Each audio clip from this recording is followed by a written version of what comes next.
Nah, kalau sudah dipahami konsepnya seperti ini, maka tolong yakini betul ya. Kita harus kenali dulu diri kita. Jangan-jangan sudah puluhan tahun jadi manusia, nggak kenal dirinya sendiri. Karena tidak tahu siapa dirinya, nggak paham fungsi hidupnya. Nggak tahu mata untuk apa, tangan untuk apa, kaki untuk apa. Padahal sudah puluhan tahun hidup, kan? Antum yang urusan dunia yang tidak dihisab, antum pahami, Anda pelajari sampai sekolah tinggi-tinggi. S1, S2, S3, S-nya banyak sampai dingin gitu kan. Ada yang profesor, ada yang macam-macam. Tapi urusan kita sendiri yang dihisab, kita nggak pelajari. Ini yang bahaya gitu kan. Ini yang bahaya. Nah teman-teman sekalian, kalau sudah paham dalam diri kita ada nafsu dan takwa, itu tandanya setiap aktivitas kita akan selalu dihadapkan pada dua pilihan ini.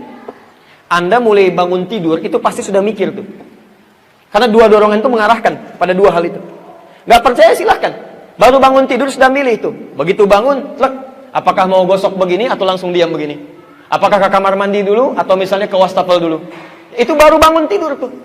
Sudah pakai pakaian, milih dulu. Mau pakai baju yang mana? Apakah yang ini ataukah yang lain? Mau makan, milih lagi. Mau yang ini atau yang ini? Itu semua pengaruh ini, dua hal ini akan selalu bertarung.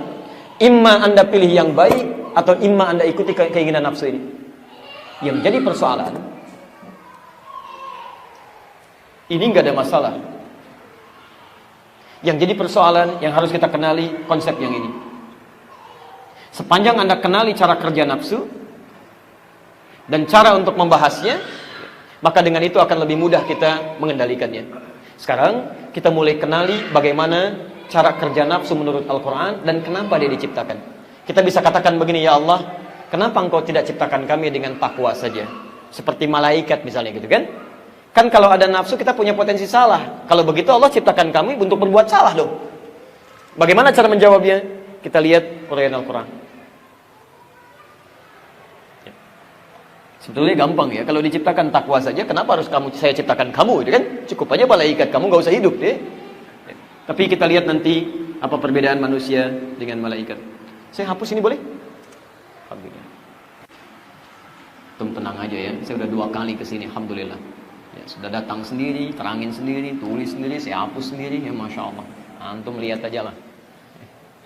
Alhamdulillah. Taib. Pertama, teruskan ayatnya. Quran surah 91 masih di ayat 7 sampai 10. Ya, sekarang lihat ayat 8 sampai dengan 10-nya. Ayat 9 ya, maaf ya. Ini sudah. Ini sudah. Wa nafsin wa ma sawwaha fa alhamaha fujuraha wa taqwaha. Ketemu di situ. Sekarang lihat ayat 9-nya. Bagaimana cara kita memosisikan nafsu? Perhatikan. Fa alhamaha fujuraha wa taqwaha qad aflaha man zakkaha. Ini poinnya. Ini cara kita memosisikan nafsu. Qad aflaha. Jadi man zakkaha. Ini poinnya. 1. Kalimatnya menggunakan kata falah. Aflah dari kata falah. Artinya tenang, bahagia, sukses, nyaman. Jadi tenang, bahagia, cenderung sukses dalam beraktivitas dan nyaman. Fokus. Man, huruf yang menunjuk pada orang tanpa batas. Jadi baik laki-laki, perempuan, besar, kecil, tua, muda, itu masuk kategori man di sini. Seakan Allah ingin mengatakan, hey, siapapun yang namanya manusia, mau laki-laki, perempuan, besar, kecil, tua, muda, saya jamin hidupnya pasti tenang, bahagia, sukses, bahkan nyaman dalam menjalani kehidupan. Zakkaha, ini diterjemahkan di mushaf yang bisa menyucikan nafasnya, jiwanya. Masih ingat di nafas tadi ada apa saja? 1 ada takwa, yang kedua hujur, masih ingat ya? Saya mau tanya sama ibu deh bu ya. Sebentar. Kalau ibu mencuci pakaian,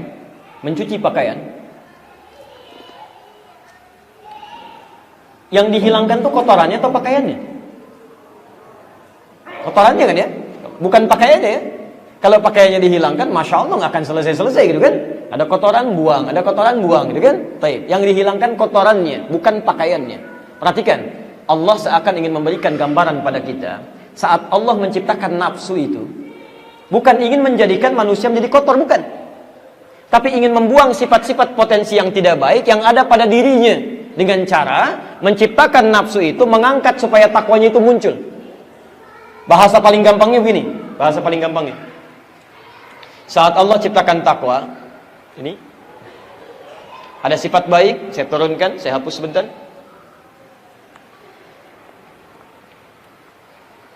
Saat Allah ciptakan takwa, turunannya misal ada jujur, ada sabar, ada rendah hati, kan? Allah ciptakan lawannya tadi, nafsu, fujur. Jujur lawannya apa? Bohong, kan? Dusta. Sabar lawannya? Marah, misalnya, kan? Rendah hati lawannya? Sombong. Ini pasti nih ya. Setiap diciptakan sifat baik di takwa, diciptakan lawannya, difujur. Selalu begini. Jadi ketika Anda diarahkan pada kejujuran, sisi lain mengajak pada kebohongan. Ketika Anda dilatih untuk sabar, yang lain melatih Anda untuk marah, meminta Anda untuk marah. Paham sampai sini? Nah, perhatikan kalimat Qur'annya. Qad aflaha man zakkaha. Kata Allah, saya ciptakan sifat-sifat ini bukan ingin menjadikan Anda jelek, bukan. Saya ciptakan sifat bohong bukan ingin menjadikan Anda pembohong, bukan. Bukan menjadikan Anda pemarah, bukan. Bukan menjadikan Anda sombong, tidak. Tapi untuk melatih yang baik-baik ini supaya muncul. Zakkaha, cuci sifat jelek-jelek yang ada pada diri manusia, potensi nafsu tadi. Yang ini saya ciptakan untuk melatih yang takwanya supaya muncul, bukan ingin menjadikan Anda jelek. Dicuci yang jelek ini supaya tampil pakaiannya bagus. Bohong diciptakan untuk menguji supaya yang jujur itu muncul. Sebab kalau bohong nggak diciptakan, bagaimana ketahuan jujur? Kalau tidak ada sifat marah, nggak akan diketahui sabar, Pak. Silahkan, bagaimana Anda bisa menguji kesabaran kalau nggak diciptakan marah? Kalau tidak ada sombong, nggak akan ketahuan rendah hati. Karena itu saat Allah menciptakan sombong di nafsu, bukan ingin menjadikan nafsunya kotor, bukan. Tapi supaya dicuci yang kotornya, muncul sifat baiknya. Sombong diciptakan untuk melatih sifat rendah hati di takwa supaya muncul. Katalis kalau dalam bahasa kimia. Jadi mohon maaf, rumus cepatnya kata Quran, qad aflaha, akan tenang kehidupan seseorang, nyaman dia, sukses dalam beraktivitas, damai hidupnya, zakkaha, jika dalam kesehariannya saat dihadapkan pada hal yang tidak baik itu, dia bisa mencucinya dengan mendatangkan lawannya. Misal, ini agak rumit sedikit ya, saya sederhanakan supaya mudah dipahami. Fokus sebentar. Saya ambil satu ya, marah misalnya. Lawannya apa? Sabar. Lihat rumusnya. Allah tidak menciptakan marah kecuali untuk melatih supaya sabar muncul. Caranya supaya hidup Anda tenang, nafsu ini bisa ditekan, salah satu caranya, lihat rumusnya, cara kerjanya ya. Cara kerjanya, setiap muncul marah, kata Quran, cepat cari lawannya untuk dimunculkan. Pahami oleh kita bahwa marah itu diciptakan bukan ingin menjadikan dia pemarah, tapi supaya melatih sifat sabar di saya muncul. Di setiap muncul yang jelek-jelek, cepat cari lawannya. Sucikan itu dengan sikap baik kita. Itu poinnya. Suami pulang ke rumah, Bu ya, misal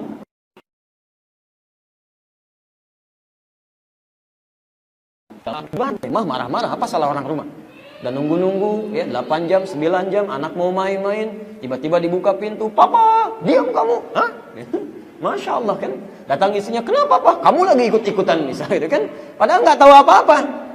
Nah, saat suami masuk ke rumah dengan perasaan dan sikap seperti itu, dititipkan marah pada suami. Kalau konsep ininya mengatakan Allah menitipkan marah pada suami bukan ingin menjadikan suami pemarah, bukan.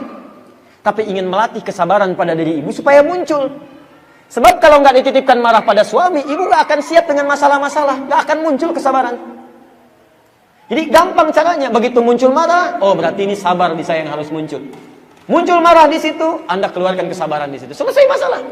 Dan lebih ringan biasanya, lebih ringan. Halo, jelas? Nah, makanya itu insya Allah Bu, lebih nyaman gitu ya, lebih nyaman. Begitu suami marah, alhamdulillah, berbahagialah ibu. Ya. Artinya ada sifat baik di sisi ibu yang ingin dimunculkan oleh Allah supaya muncul. Biasanya kalau belum lulus pada ujian yang ini, maaf, itu akan terus seperti itu tuh. Allah menguji Anda supaya muncul sifat baik yang disiapkan menghadapi tantangan selanjutnya. Ke depan akan lebih besar lagi. Kalau Anda nggak siap dengan sabar yang kecil-kecil, Anda akan kecewa dan bahkan menyesal dengan persoalan yang lebih besar di hadapan Anda. Nggak siap nanti. Ya. Bisa-bisa ada yang pesimis, bisa-bisa ada yang bunuh diri, bisa-bisa ada yang macam-macam. La haula wala quwwata illa billah. Dan ini yang kita punya, maaf, di kepercayaan lain tidak ada konsep ini. Profesor Kato saat kami ke Tokyo, itu ada jurnal penelitian ditulis oleh Profesor Kato. Kata beliau, orang Islam itu lebih hebat dibanding orang Jepang.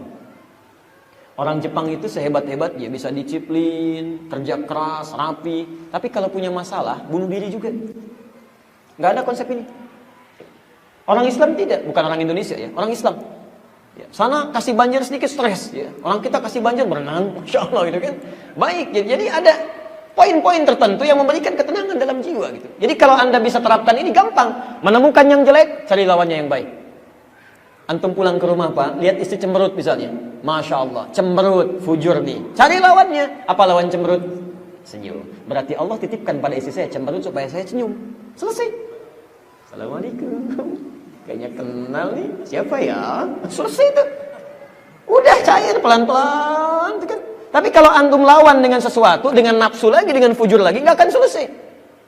Kenapa kamu begitu? Emang kenapa? Nggak akan beres tuh.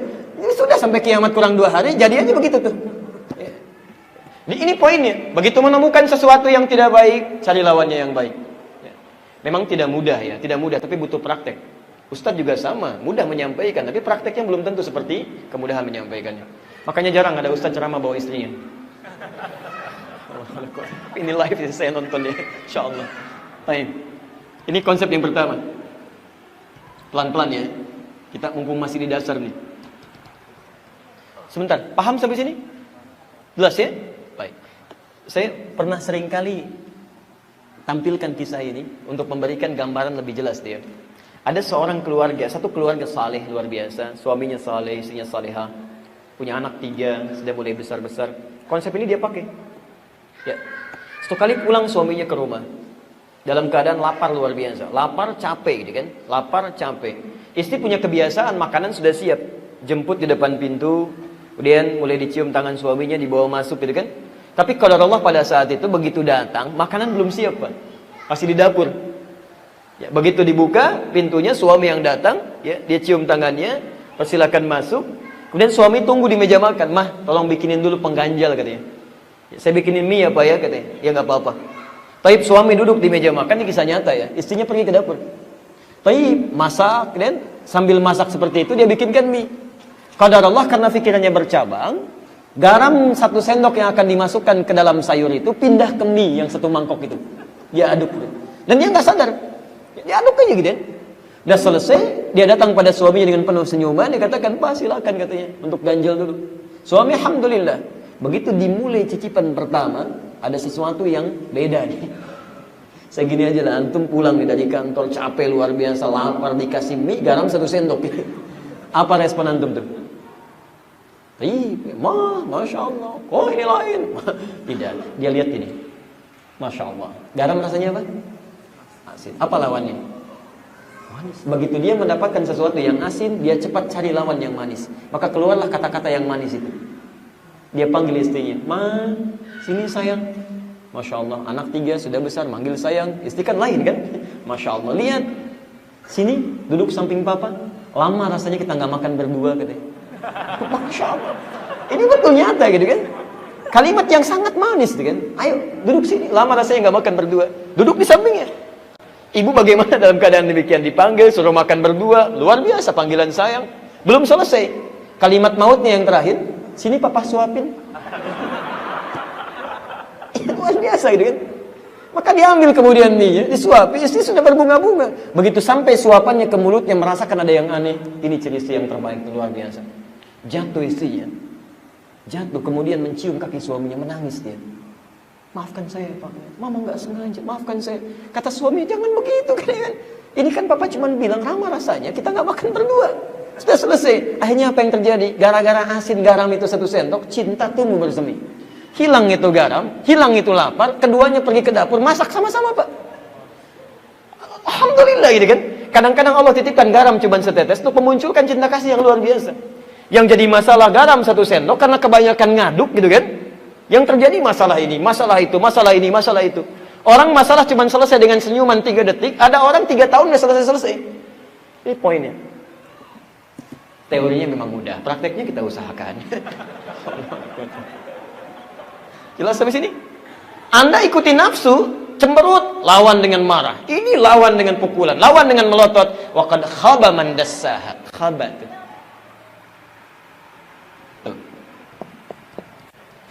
Haula wala quwwata illa billah. Khaba. Khaba itu bukan cuma sengsara, tapi nestapa. Ya.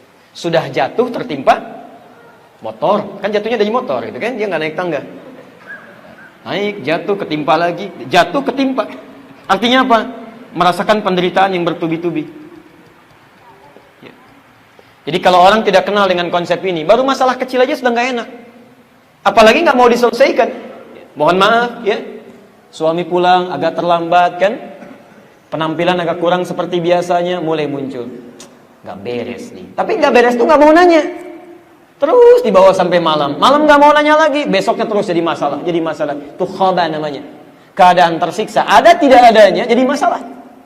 Jadi persoalan di sini. Karena itu teman-teman sekalian, yang pertama, dalam bahasan cara kerja nafsu yang pertama, kita mesti paham, nafsu diciptakan oleh Allah. Pada asalnya bukan ingin membuat kita bermasalah, tapi ingin menguji atau menjadi katalis untuk meningkatkan sifat baik dalam takwa supaya muncul. Paham sampai sini? Karena itu kalau menemukan sifat-sifat dan sikap yang tidak baik dalam kehidupan, cepat cari lawannya. Cepat cari lawannya. Jelas di sini? Alhamdulillah. Minimal kita akan tenang.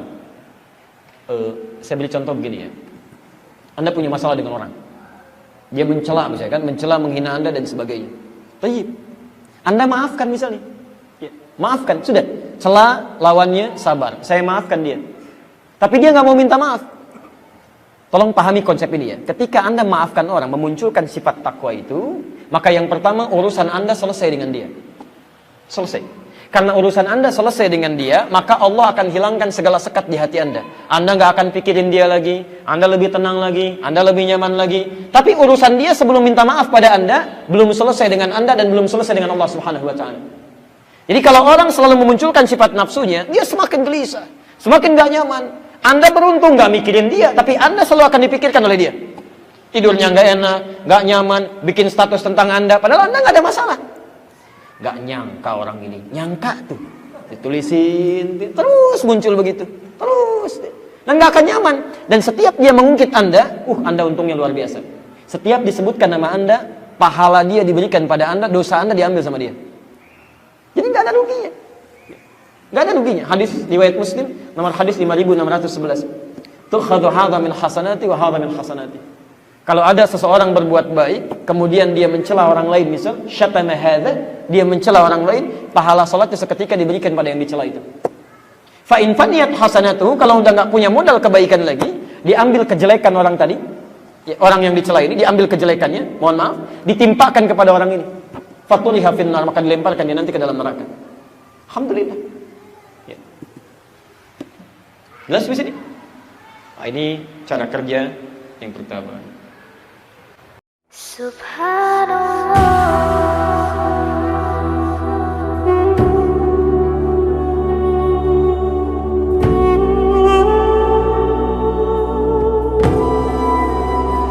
Subhanallah.